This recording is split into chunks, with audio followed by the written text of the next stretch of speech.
নমস্কার বন্ধুরা, আজকে চলে এসেছি বৈশাখীর রান্নাঘরে। এই দেখুন কাঁকড়া নিয়ে।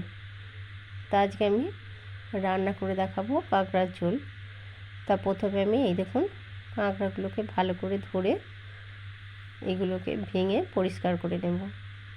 এই দেখুন বড় দাঁড়াগুলোকে এইভাবে খুব সাবধানে ধরে ভেঙে নিতে হবে। একটু বেসাবধান হয়ে গেলেই আঙুলগুলো কেটে দেবে।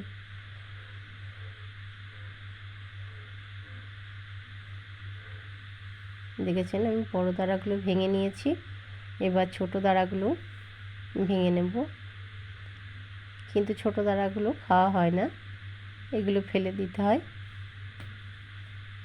এবার আমি বুগড়োটা এবং হাঁড়িটাকে ভেঙে পরিষ্কার করে নেব।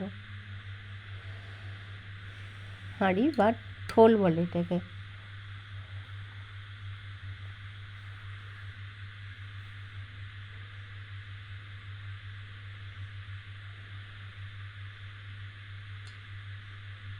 এগুলো গ্রামের পুকুরে খাল বিলে পাওয়া যায়।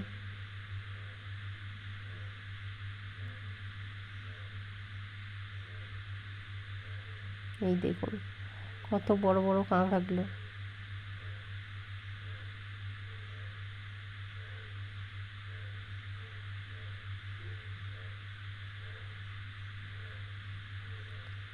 আপনারা কি কখনো কাঁকড়ার তরকারি খেয়েছেন? বা ঝাল টক এর সব কিছুই তৈরি করা হয়। তবে আমি আজকে আপনাদেরকে কাঁকড়ার ঝোল করে দেখাবো। এই দেখুন কত বড় বড় দাঁড়াগুলো। আমি এইভাবেই সব কটাকে পরিষ্কার করে নিয়েছি।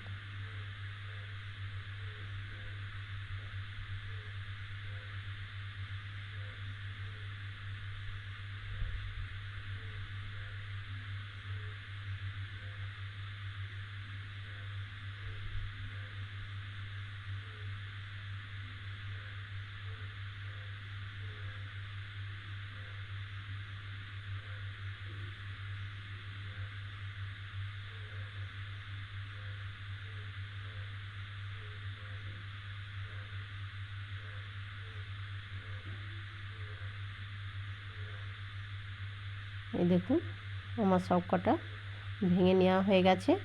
চলুন এগুলো ধুয়ে নিয়ে আমি রান্নাঘরে চলে যাই। এই দেখুন আমি কড়াই বসিয়ে দিয়েছি, কড়াই গরম হয়ে গেছে। এবার এতে তেল দিয়ে দিলাম।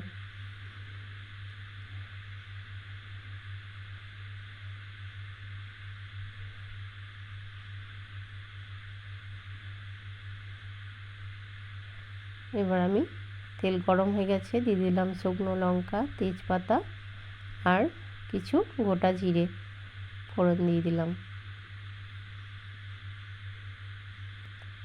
এবার আমি কিছু কুচানো পেঁয়াজ দিয়ে দিলাম।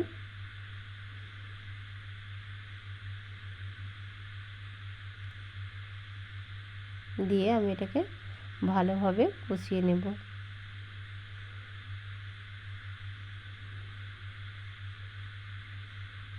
এবার আমি আদা জিরে বাটা ছিল সেটা দিয়ে দিলাম।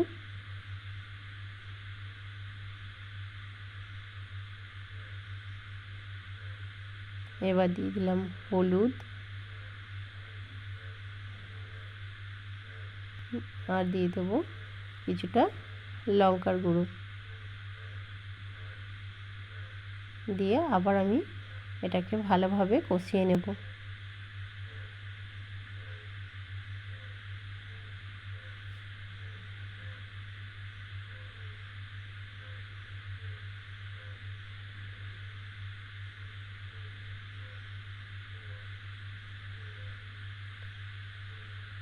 এই দেখুন এবার আমি কাঁকড়াগুলোকে দিয়ে দেব।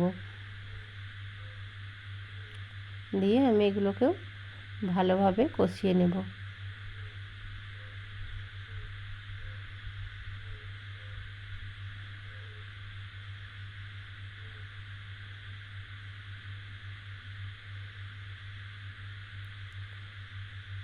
আমার দেখুন কাঁকড়াগুলো কষানো হয়ে গেছে।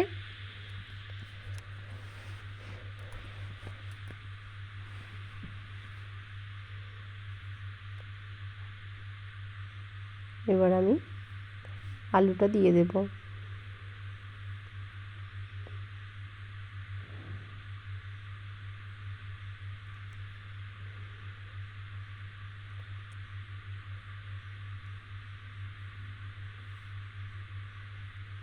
আলুটা দিয়েও আমি ভালো করে আবার কষিয়ে নেব।